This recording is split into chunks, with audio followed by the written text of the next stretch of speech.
day, can you please introduce yourself? Good day, Ma'am and Sir. My name is Magdalene Rendon from Philippines, 38 years old, single mother. I have 3 kids, ages are 20, 18, and 16 years old. I am high school graduate. I have 2 brothers. My father is a farmer, my mother is a housewife. Do you have experience abroad? No, Ma'am. I have work experience here in Philippines for 2 years. I serve 1 couple with 2 children. My duties are clean the house, doing laundry, ironing, cooking, car washing, and take care of the children. In your previous employer, how would you take care of the children, especially when sick? I am always securing safety of the children.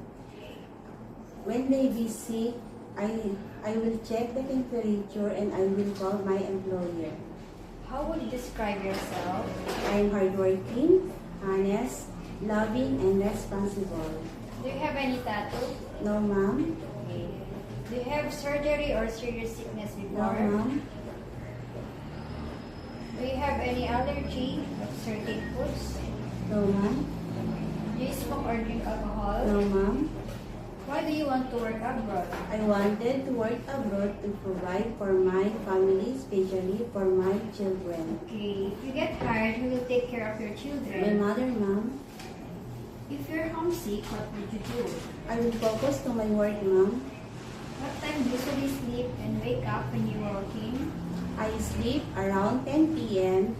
after work is done and wake up 6 a.m. in the morning. Are you the one who does the cooking and do market at home? Yes, Ma'am. Sometimes kids are super active and they tend to be out of control. How would you control your temper? I will be more patient and calm when dealing with them. Okay, do you accept no off days to but to pay instead by employer? Yes, Ma'am. When you visited the parents, relatives, and friends of your employer, would you help to do the household work there? Yes, Ma'am.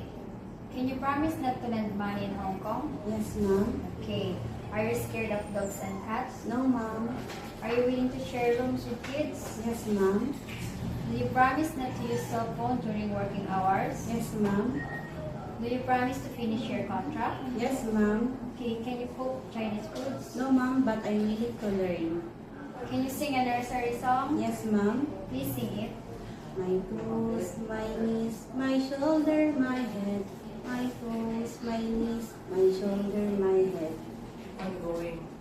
Okay, thank you. Any message to your future employer? Good day, Ma'am and Sir. Hope you select me as your helper. I promise to finish my contract and I will do all my best to serve your family as my home. Thank you. Thank you.